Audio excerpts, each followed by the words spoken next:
Assalamualaikum warahmatullahi wabarakatuh. Saya Fitri Azalia Dialestari dari Prodi Hubungan Internasional Angkatan 2019.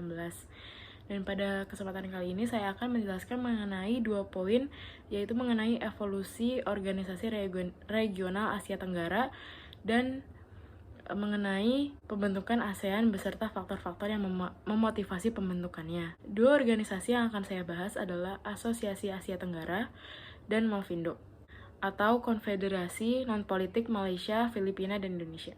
Dan organisasi pertama yang akan saya bahas adalah Asosiasi Asia Tenggara atau ASA.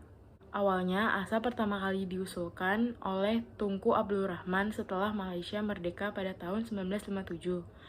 Kemudian, pada Januari 1959, diadakan pertemuan dengan Presiden Filipina pada masa itu, yang kemudian kedua pihak negara menyepakati perjanjian persahabatan dan ekonomi Asia Tenggara, yang dijadikan sebagai inti dari asosiasi regional. Dan pada tanggal 28 Oktober 1959, Tunku mengatakan tujuan dari organisasi ini kepada Soekarno. Tunku berkata bahwa tujuan dari didirikannya organisasi ini adalah untuk mendorong hubungan yang lebih erat di antara negara-negara Asia Tenggara melalui diskusi, konferensi, atau konsultasi, dan juga untuk mencapai kesepakatan secara bebas. Ide organisasi ini kemudian didukung oleh Menteri Luar Negeri Thailand pada masa itu, yang kemudian menginginkan pengelompokan yang lebih luas dan inklusif bagi organisasi ini. Namun Indonesia masih menaruh kecurigaan kepada organisasi ini, walaupun Tunku sudah berusaha untuk meyakinkan pemerintah Indonesia, karena Indonesia masih melihat organisasi ini sebagai front untuk SEATO atau Pakta Pertahanan Asia Tenggara.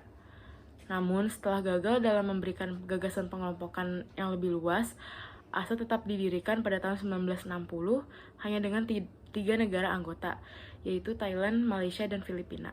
Keinginan yang ingin diraih oleh organisasi ASA ini sebenarnya cukup sederhana, yaitu bidang ekonomi ASA menyepakati untuk mempertimbangkan perampingan prosedur bea cukai dan administrasi di setiap negara anggota.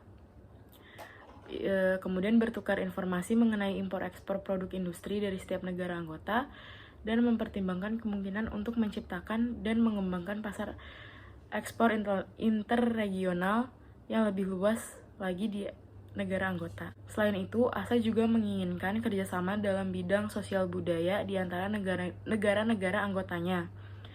Tunku juga menjelaskan, tujuan dari ASA yang sebenarnya adalah untuk menunjukkan kepada dunia bahwa orang-orang Asia dapat berpikir dan juga merencanakan diri mereka sendiri untuk kedepannya. Cara kerja ASA ini kemudian mencerminkan upaya Malaysia untuk menggunakan regionalisme sebagai sarana untuk memajukan agenda nasionalisnya. Cara kerja ini berlangsung selama berada di bawah pengawasan Tunku. Hal ini dikarenakan ide asosiasi regional semacam ini sudah terkandung mulai dari Tunku masih memimpin transisi Malaysia menuju kemerdekaannya pada tahun 1957. Selanjutnya saya akan membahas mengenai Malvindo. Malvindo ini merupakan konfederasi non-politik yang beranggotakan Malaysia, Filipina, dan Indonesia.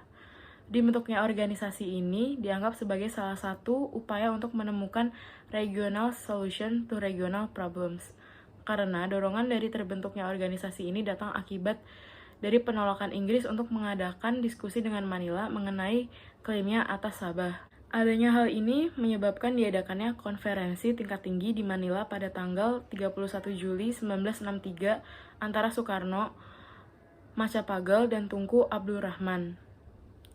Ketiga pemimpin negara ini kemudian berusaha menemukan formula untuk menyelesaikan kontroversi yang timbul dari pembentukan Malaysia yang baru saja merdeka. Namun kesepakatan ini akhirnya gagal karena Tunku merasa ditekan oleh jadwal Inggris, dan akhirnya Tunku menarik kedaulatannya. Di samping itu, Filipina dan Indonesia melihat tindakan seperti ini termasuk sebagai tindakan yang tergesa-gesa dan melanggar perjanjian. Akibatnya, Filipina dan Indonesia mengumumkan penolakan mereka terhadap Federasi Malaysia. Dan setelah terjadinya peristiwa ini, Malvindo dianggap kurang profesional dan gagal. Namun, Malvindo ini pada akhirnya menjadi cikal bakal dari beberapa prinsip utama ASEAN, dan juga memberikan beberapa prinsip utama yang kemudian menjadi bagian integral dari pendekatan kerjasama regional ASEAN. Poin kedua yang akan saya bahas adalah mengenai pembentukan ASEAN dan faktor-faktor yang memotivasi pembentukan ASEAN tersebut. ASEAN pertama kali dibentuk di Bangkok pada tanggal 8 Agustus 1967. Pada awalnya, ASEAN hanya berisikan 5 anggota negara, yaitu Indonesia, Malaysia, Filipina, Singapura, dan Thailand. Barulah setelah terbentuk, kelima anggota negara ini memutuskan untuk membuka pintu keanggotaannya kepada Myanmar, Kamboja, Laos, Sri Lanka, dan Vietnam. Namun, Myanmar dan Kamboja sempat menolak untuk ikut keanggotaan ASEAN. Namun pada akhirnya kedua negara ini memutuskan untuk ikut ke dalam anggota ASEAN. Faktor pembentukan ASEAN ini juga mencerminkan beberapa perubahan iklim kawasan negara anggota. Dorongan utama kemudian datang dari perubahan rezim di Indonesia, yaitu dengan jatuhnya Presiden Soekarno dan munculnya rezim baru dengan prioritas yang berbeda di bidang kebijakan dalam dan luar negerinya. Selain itu, setiap anggota ASEAN memiliki kebutuhannya sendiri untuk memandang ASEAN secara positif. Contohnya Singapura.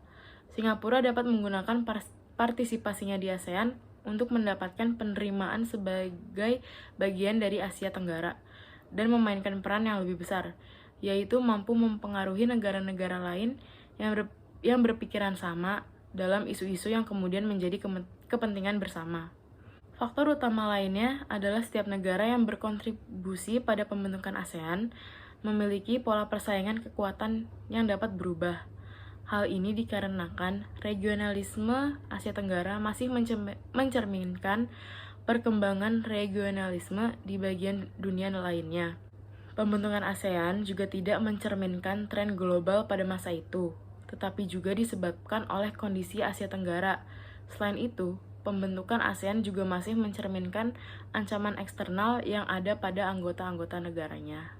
Sekian penjelasan dari saya mengenai evolusi organisasi regional Asia Tenggara dan pembentukan ASEAN beserta faktor-faktor yang memotivasi pembentukannya.